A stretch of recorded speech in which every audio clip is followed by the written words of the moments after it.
You are the captain of a merchant vessel. A dot appears on the horizon. 10 minutes later, it resolves into a pirate sloop. They raise their flags, not one but three in a strange sequence.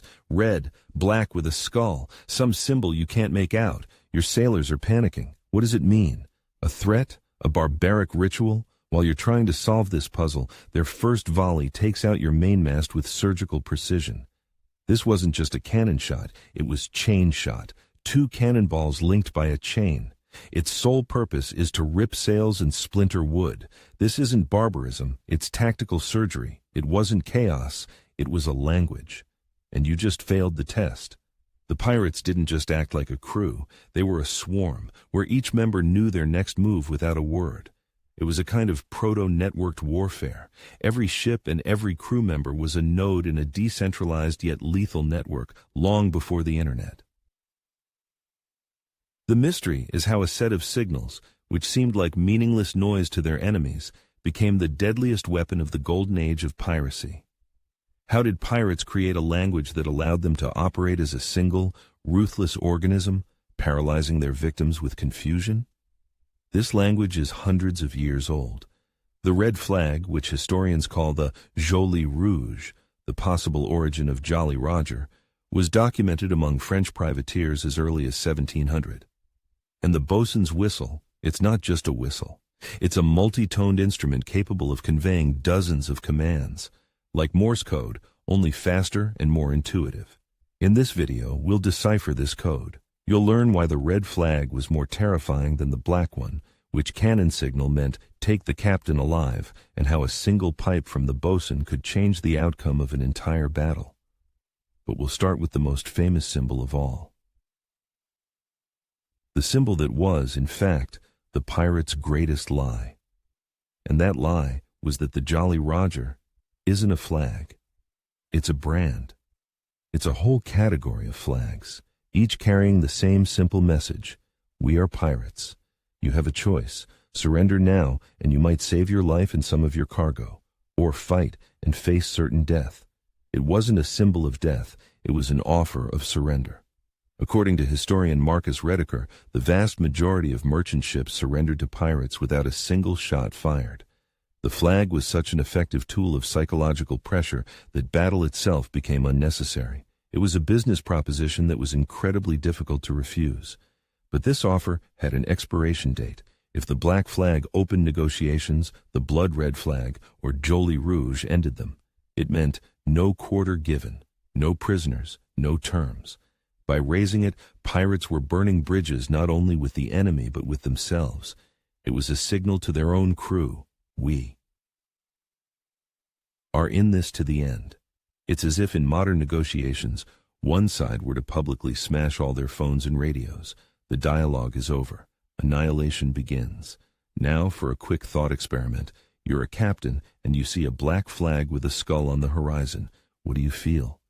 Fear, yes, but also hope, a chance to negotiate, to survive. Now imagine that instead, a solid red flag is raised. What changed in your mind in that split second? This instantaneous switch from calculation to absolute terror was the foundation of the entire system. This isn't just a game of imagination, it activates 2 different neural pathways. The black flag appeals to your prefrontal cortex, the center for decision-making and risk assessment. The red flag strikes directly at the amygdala, the most ancient part of the brain, responsible for the fight-or-flight response. Pirates were intuitively hacking the human firmware 200 years before the advent of neuroscience. And they elevated this language to a personal art form.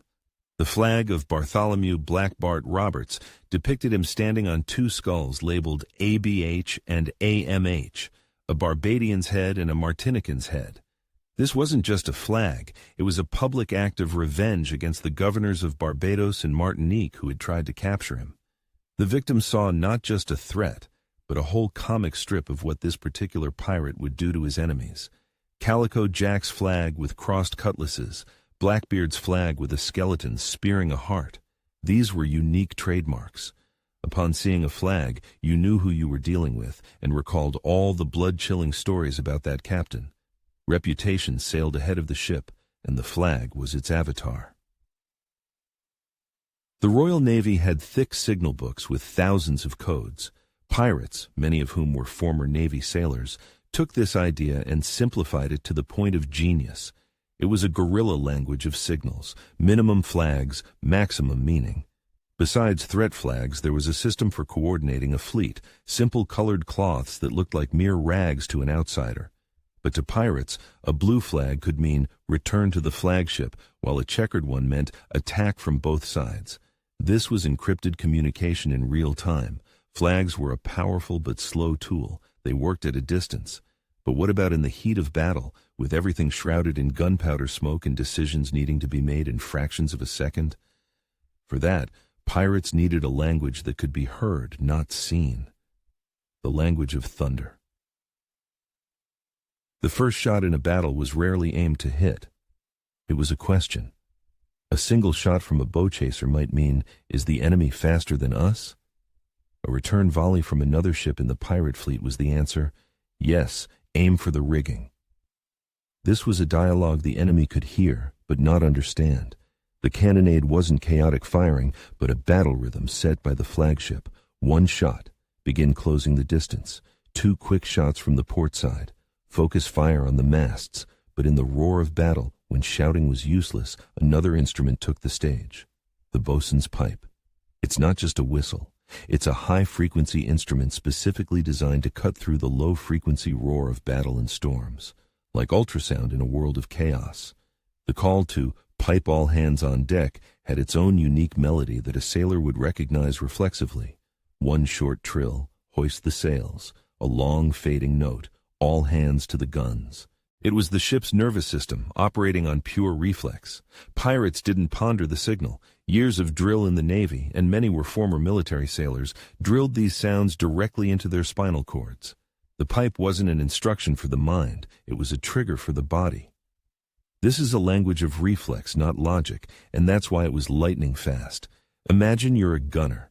The deck is thick with smoke, you can't see a thing. You don't know if you're winning or losing, you just wait. Then you hear 2 bells and a specific pipe. You don't need to think. Your body already knows. That's the signal to reload with grape shot. Your job is to flawlessly execute the audible command. And of course, there was the human voice. The famous yo-ho-ho is more of a literary cliché. In reality, a coordinated battle cry, like a threefold huzzah, was an auditory battering ram. According to eyewitness accounts, it demoralized the enemy more than a cannon volley, and a code phrase. Understood only by the crew, like serve them some powder, could be the order to use hand grenades. This complex system of flags, shots, and pipes was brilliant, but its true power lay not in what it communicated to the pirates. Its power was in what it did to the minds of their enemies. This is called cognitive overload, a key principle of warfare. The system reduced the cognitive load on its own side, simple signals, fast reflexes, while simultaneously causing maximum overload for the enemy. A barrage of incomprehensible flags, a dialogue of cannons, piercing whistles, all of it induced analysis paralysis. They weren't attacking the ship, they were attacking the processor in the enemy captain's head. This attack on the processor has a scientific name, analysis paralysis. Hicks' law states that reaction time increases exponentially with the number of choices. Pirates intuitively used this law by overwhelming the enemy's brain with informational junk. The victim's brain saw a chaotic set of signals and desperately tried to find a pattern. While the merchant captain was solving this meaningless puzzle, his brain would enter a stupor. He couldn't make a simple decision because he was overloaded with noise. For the pirates, it wasn't noise. It was a clear plan. And that plan began long before the battle. Edward Teach, or Blackbeard, deliberately wove lit fuses into his beard. This wasn't a whim. It was the best public relations campaign of the 18th century. He won battles without even leaving port. Rumors and his flag, a skeleton spearing a heart, did all the work. The primary ammunition in this war was the story. Think of it like a morale bar in a video game, raising the Jolly Roger, minus 20 morale points for the enemy. A precise chain shot to the mast, another 30 points off. A coordinated crew-wide shout, minus 10. When the bar hit 0, the enemy crew surrendered. Pirates intuitively understood the mechanics of fear and pushed the right buttons. Raising the red flag wasn't just a morale debuff, it was like inflicting a doomed status effect that blocked the very possibility of retreat. A synchronized volley from all cannons was an area of effect fear attack that hit the entire enemy crew at once. Pirates were the first power gamers of naval combat. They used the false flag tactic, approaching their victim under the flag of a friendly nation. Only at point-blank range would they raise their own. That moment of shock and betrayal was a terror multiplier. It doubled the effect of the surprise attack. Every coordinated action created the impression that the victim was being attacked by a far more professional and numerous enemy. What was chaos for the victim was order for the pirate, and this dissonance created an illusion of omnipotence. They seemed not merely human, but a force of nature.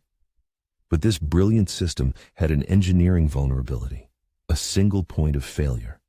It could be a lookout who missed a signal, a boatswain whose pipe was drowned out by a storm, or simply fog that hid the flagship from the rest of the fleet. It was a system with maximum performance but zero fault tolerance. It was built on absolute trust and flawless signal transmission. And what happened when even one link in that chain broke?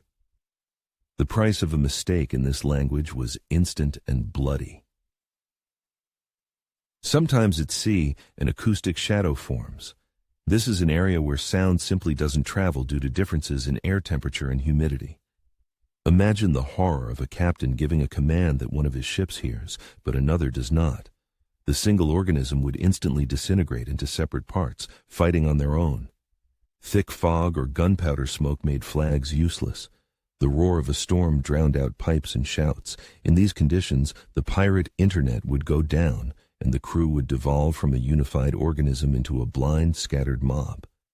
But the most devastating failure occurred when the enemy started listening.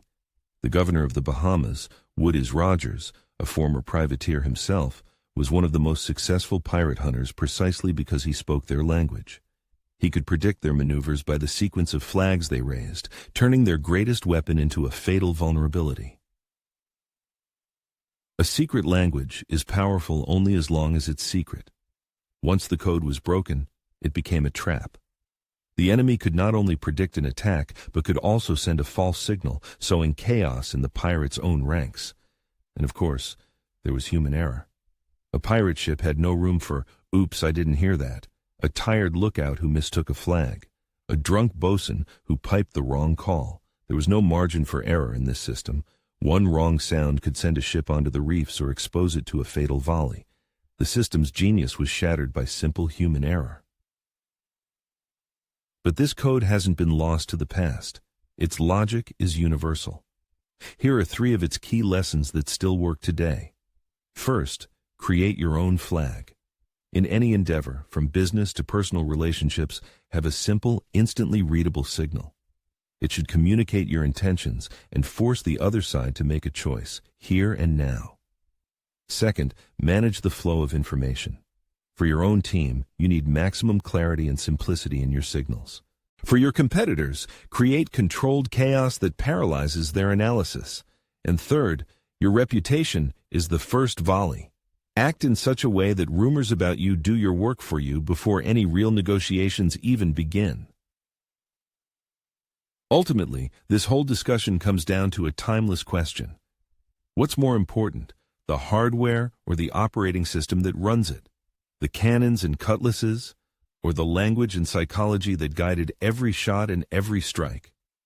So what was the pirates' ultimate weapon? Their ruthless brutality or their brilliant system of secret communication? Write just one word in the comments: brutality or system. Let's see which one wins.